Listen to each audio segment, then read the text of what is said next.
the Draco, the dragon, in Hindu astrology, you have to understand that each one of these deacons that is laid out as a 10 degree, 10 days, each day, 10 days equals one cluster for one deacon. And then so you'll have 30 degrees, which would be equivalent to 3 deacons. So when we look at this decimal system, where this zodiac is formed from these notions of the understanding of these 36 dragons, or 36 Draco. When you look at the Hindu astrology, and we understand the Naga serpent and the naming of America, which happened to also be the name of Tupac, Amuru. When we look at the wise serpent, or the wisdom or the knowledge that supposedly comes from the serpent, it's in reference to the sun, the soul, and its navigation and its travel in a full circle, 360 degrees. So when you look at circumnavigation, right, circumference of a circle, pi, how fertility and growth, the Fibonacci sequence, and all these things that vibrate mathematically on this sequence. We look at the Fibonacci sequence, or just growth in dealing with nature, nurture, and how things are formed based upon the soul's 360 movement. Right? So when we look at dragons, Dracos, and how these things in the Hindu astrology were laid out in these understanding of 136. When you look at it, the 12 zodiacs, one zodiac would be 3 deacons. So it would be 3 times 12, which gives you this 36 deacons. So we look at ancient India and the Naga serpent and these things, these festivals that take place in Cambodia and Angkor Wat during the spring, during the equinox. You have to understand how these ley lines of these cities are laid out universally based upon this magnetism that develops from the sun going from the northern tropic to the southern tropic. And when we look at the northern tropic, it's during the summer that the sun comes into this peak. This is between the time of Cancer and June.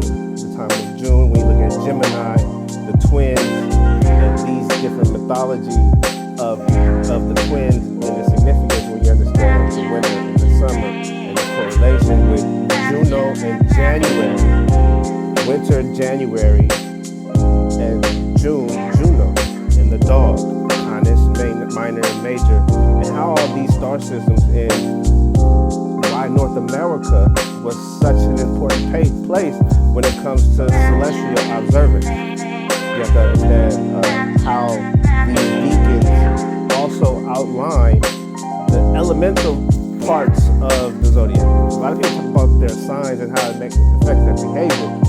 They hardly ever get into the elemental metaphysics of a particular sign in regards to stones and different things to that nature, fire, water, things of that sort. So when you look at the deacons, they give face, or they give identity to these things.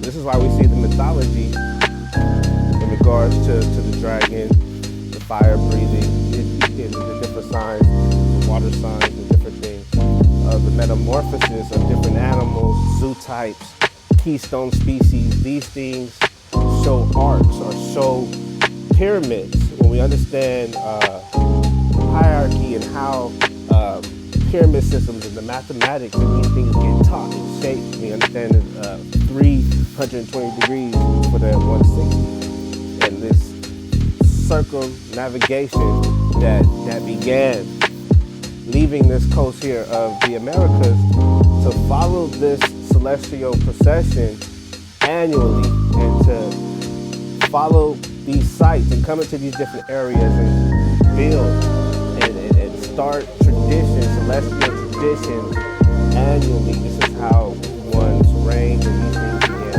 be counted. When you look at the first law codes, you'll see the Hammurabi law code.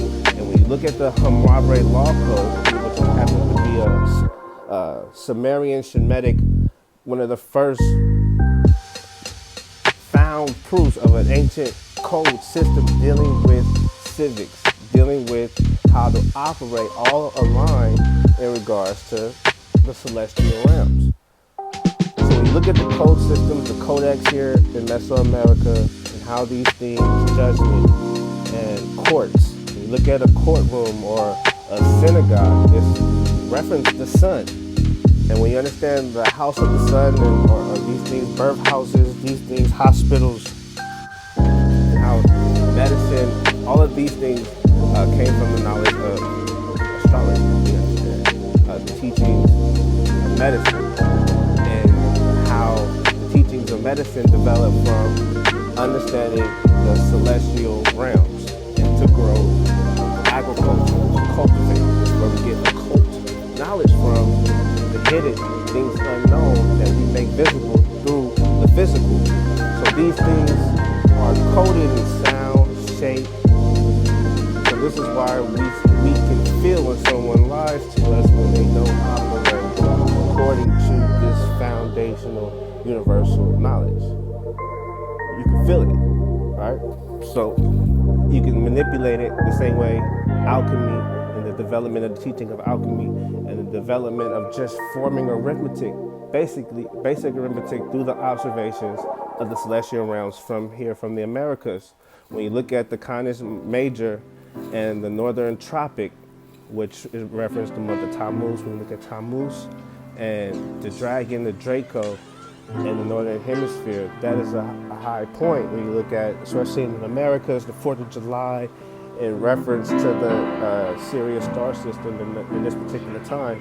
You understand the Leo, Atlantis, and the feline aspect when you look at the Sphinx and these different things in regards to Atlantis, the underworld, and the ancient name of Israel, Ariel. When you look at Ariel and the lion, Ray, kingdom, right? Kingship, regalia, rulership, deals with measuring metrics. When you look at the womb in Hebrew, it refers to the matrix. When you look at the matrix, it's a measure, it's a metric system. So no matter what metric system you're using, is using a measurement for a certain degree, for a certain calculation. Sometimes it could be for a local calculation, sometimes it could be for a universal. So this is why these calendars and the different writing systems get confusing at times, because you have to understand the association of use. And this is why the landmass of America is important, because these observations are all built upon the observations of the night sky here in the Americas, as we're experiencing now. The new day, this is how the evening and the morning are the new day. You understand? These lands here in America, and how experiencing the night sky, the observation of the night window to look at.